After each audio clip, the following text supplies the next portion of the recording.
What's this? Oh, no! Somebody call Gary!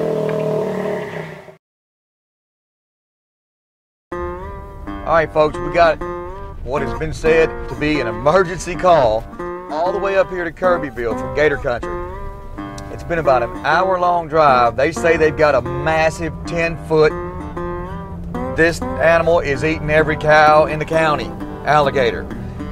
I have a feeling it's not going to be that big. They never are. But let's get up here and go ahead and service these people, see how big their alligator is. We'll be there in just a few minutes. We are way out in the middle of nowhere.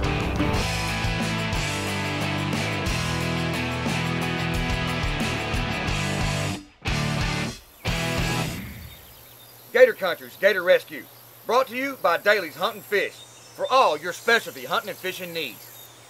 We're out in the middle of nowhere, somewhere around Kirbyville. All the lady told me it was on 1013 and it was a pumpkin orange looking house. I have not seen a pumpkin orange looking house yet.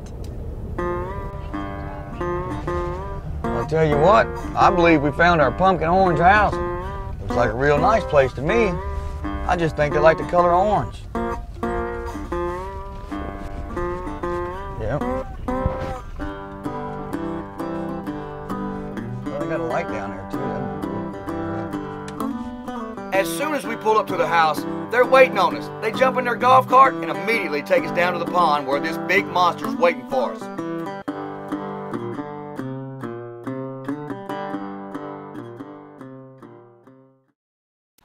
All right, folks, as you can see, we got up here late. We took a wrong turn, had a hard time finding the place. This one's gonna be a night capture.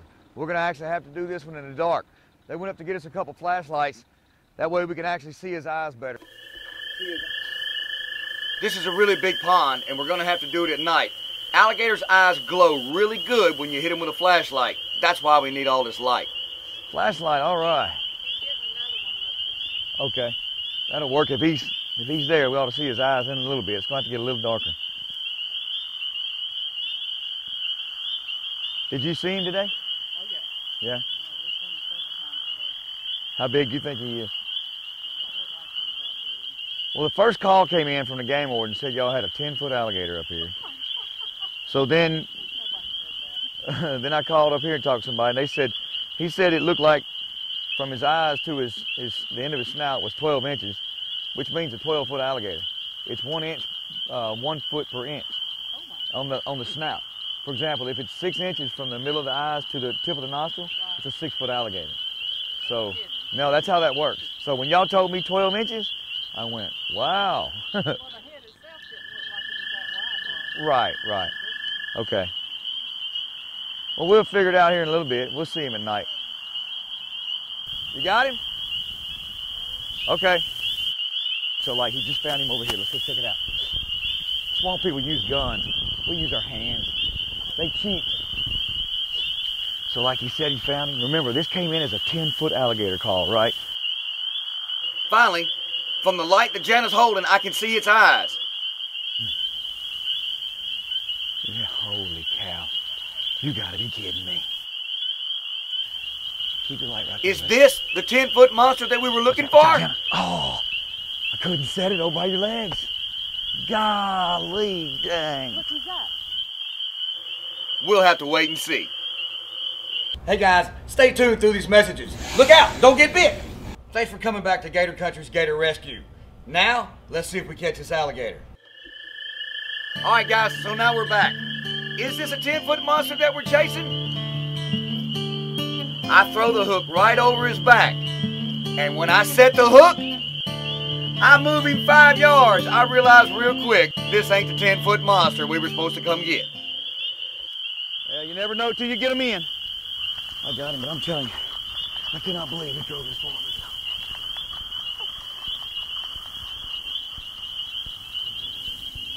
That's unbelievable. That is unbelievable. This is unbelievable. You want me to do it? You want to do it? I can get him. Well, he's definitely not 10 foot. I don't even think he'll go 3 foot. But you know what? He's got the heart of a 5-footer. He's trying hard to get away from us. Come on, he's giving you a fit.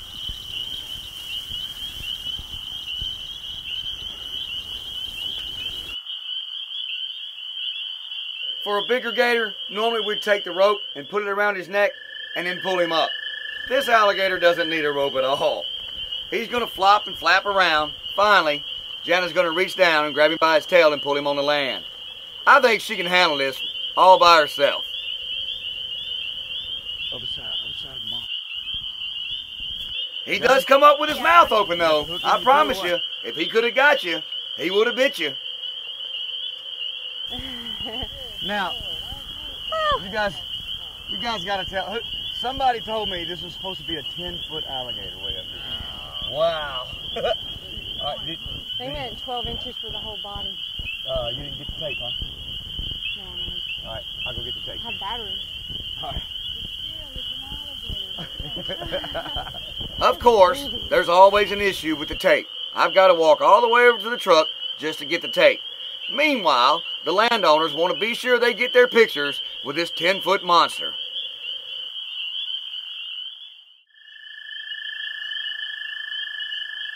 Get the hook out of him. It's not uncommon at all for us to get a call that says the alligator is way bigger than it is. We understand, we really do. However, they missed this one really bad. Even these small gators, though, still got to tape them up. These little guys will still bite you. Also, we still got to get the hooks out. Remember, we use these small little treble hooks that go in between the scales. They don't hurt the gators, but we still got to get it out. Who said, oh, he got a hook in him? That's better than swamp people putting a bullet in his head. Yes, sir, just 1 second. I may be able to get it. It's only one of the prongs. There you go. Yeah, I got it. No, sir, I got it. Listen to him.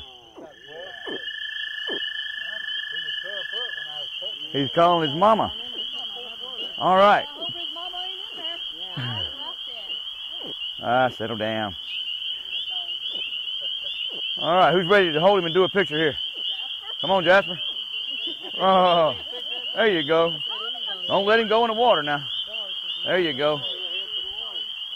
One of the things that I really enjoy on going on all these rescues is meeting the people and talking with them and teaching them about the American alligator. I can promise you, after we left there, these folks had a whole new appreciation for the American alligator. All right, who's next? You come on. You never get a chance to do that again. At your own house. That's right. By his tail there. They were worried about the alligator hurting them. I'm worried about this lady burning this alligator with a cigarette in her mouth. You got him? All right, she got him. She got him. Okay, you can have it. All right. Anybody else? Okay. We're not going to cook him. We're going to take him back to the park and let him. No. We're going to take him back to the park and let him live his life there. Let's see. That is a male alligator. It's a male.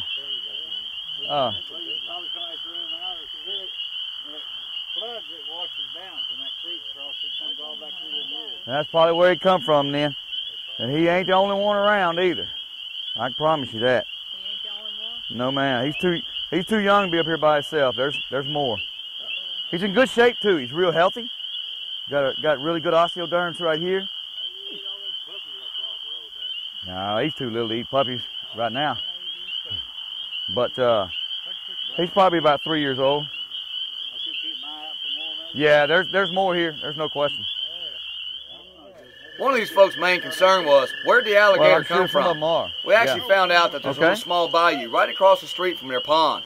It's like I told them, I'm sure I'll be back. That's not the only alligator there. All right, well, this one's so little, he's going to have to ride in the front. Let's see if Jana can hold him on the way home. Here you go. There's your new baby. All right. All righty. Well, guys, we're headed back to Beaumont. That was a long drive for a little small alligator like this. The whole call came in is that we were chasing a 10-foot alligator and he was going to eat all their cattle. So this is a really good learning curve right here, guys. When you look at an alligator, kind of calm down. If you've got one in your pond or on your property, calm down, try to get a good look at it. Remember, you go from between the eyes to the tip of the nostril. However long that is in inches, that's how many feet your alligator is going to be. This is a great example of people just freaking out because it's an alligator in their pond. Guys, these animals live here. We got to live with them. Let's learn together a lot about these animals. We can save each other a lot of trouble. Now, it's time for this week's trivia question. On average, how much does an alligator grow in the wild the first 3 years of his life? A, 2 inches, B, 6 inches, C, 8 inches, or D, 10 inches? Go to Gator Country Facebook page and give us your answer for a chance to win one of those famous Gator Country t-shirts. All right, folks, I want to introduce you to a really good guest. This lady has helped us a ton. She's with Texas A&M, and this is Dr. Hoppis. Thanks for coming out today, Dr. Hoppis. Oh, thanks for having me. Good deal. We've actually, about a year ago, we had some real issues with some of our alligators. That we couldn't figure out whether it was diet. We couldn't figure out if there was some type of disease.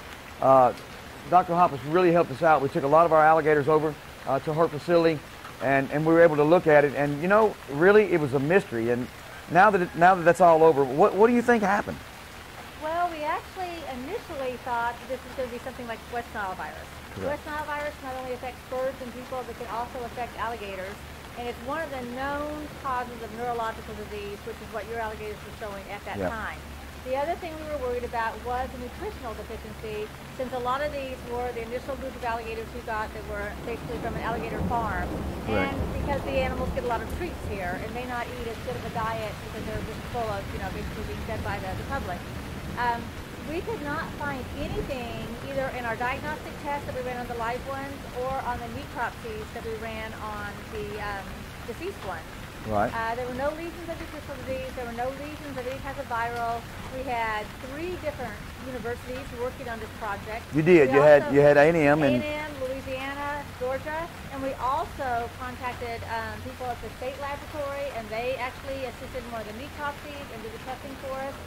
And I think all of us kind of came to the conclusion, based on the clinical signs and the history and the diet, that this probably was some form of nutritional disease. And whereas a thiamine deficiency typically has a certain lesion that you see in many species, we just didn't find it in the alligators. But certainly the changes that you made, you know, draining the pond, cleaning things up, starting them basically on a different, basically, treat that people can feed them that's healthier, the problem's resolved. So yeah, it worked out real well. Even though we don't know exactly 100%, I would lean towards this being nutritional, because we certainly tested for every virus and bacteria that we could even think of. Yeah. Well, they were really great over there, guys. If you have an issue like that, they're always more than glad to help. What we're going to do is we're going to actually get one of those alligators that did survive this. He actually survived, and it really caused a neurological situation with him that I want to show you. So stay tuned, guys. We're going to show you in just a few minutes what one of these alligators look like. We're going to probably draw some blood from him and do a few things and let some of the students that Dr. Hoppis brought today see this animal. As you can see, guys, this is our affected alligator. Now, he is in really, really bad shape.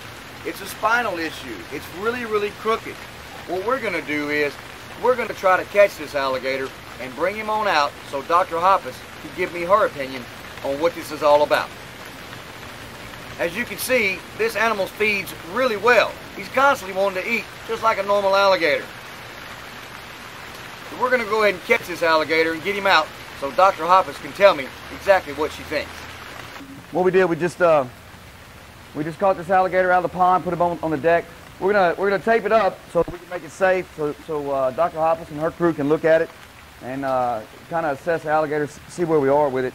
Make no mistake though, this alligator bites you, it's just as bad as a healthy one, I promise you. You got this side? Don't let him turn. All right.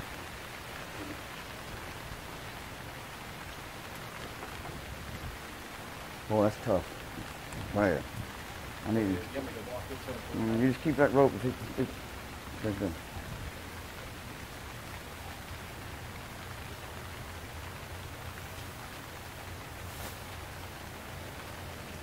All right, come on, Zach. There you go. it's really weird handling this alligator because no matter where you go, you're in its strike zone because of the way that it's situated.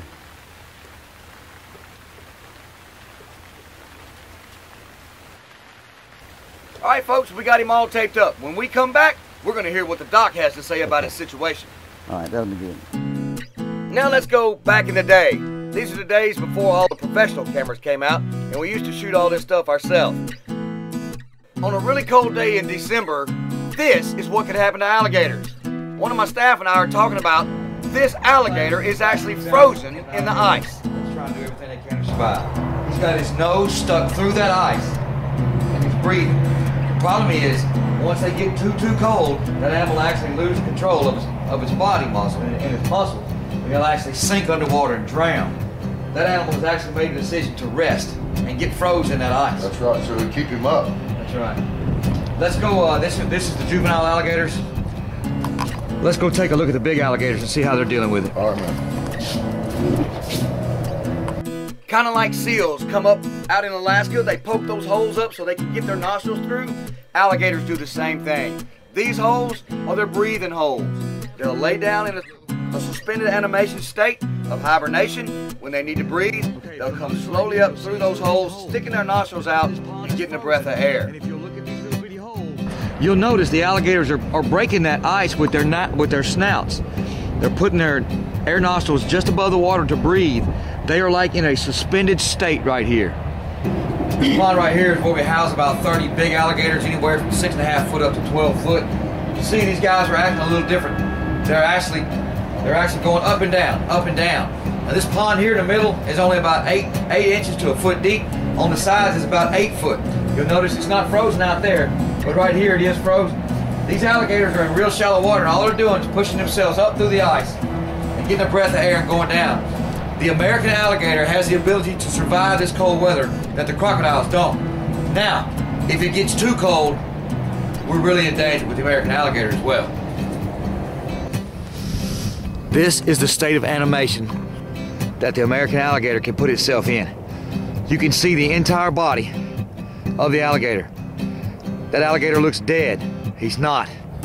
This is how the American alligator survives in the ice. If you look real close at his snout, you'll notice it's actually frozen into that ice. He's in a state of animation. This is how alligators hibernate. Hey guys, don't go anywhere. We'll be right back. All right. Now you see the really big growth right here? It's like whatever it is. Can you sit on that tail right there? Just go ahead, there you go. Is there any way on it? To pull her straight.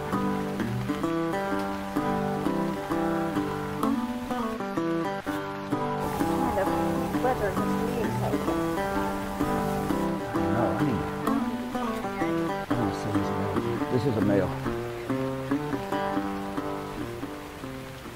You can obviously see the, and Doc, you'll have to help me explain this, but it's just such a strange deal. No, basically what it looks like has happened is her vertebral column almost looks rotated, like she has some scoliosis and kyphosis. What's difficult to determine because she's so rigid is if we can straighten her out, but I truly think that this is a musculoskeletal issue at this point. Now, maybe brought on by neurological. You know, if the nerves weren't functioning right and the muscles basically contracted, I mean, it can certainly change the bony conformation, and that looks like what's happened here. So you don't think it's a spinal issue? Well, I think it's a vertebral issue from the standpoint her bones. I don't think her bones are quite right. Okay. So, and whether this was caused by the neurological disorder and the muscles contracting, I don't think she could straighten out. James, see if you can help me straighten her out. Tell me what you want us to do. I just wanted to see if we can. Push here? I'm stretching her against me to see if we can. No, I don't think she can.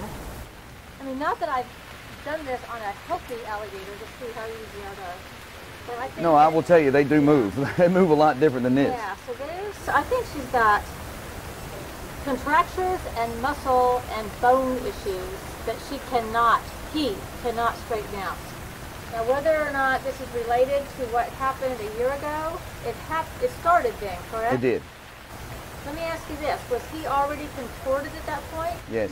This animal, from whenever we were bringing our sick animals to you, this is one of the ones that was sick, but it showed signs. It never stopped feeding, and that's why we didn't euthanize this animal. Did you notice this animal having any issues prior to us having the neurological issues? Could there have been some bony conformation issues at that time, and this has just basically progressed as he's gotten bigger? Yeah, I think as he's grown, it's definitely gotten more of a handicap. Now remember, we do have 2 others here in the park that are similar, that went through that same time frame. So they're both very similar, or all 3 very similar to this. What we need to do is we need to get like a CT of a normal one, and then one of these guys, and see what the bones and muscles are doing. That's what we need to do. Yeah. Because I'm not convinced that this looks to me like a change in the bones and the skeletal system.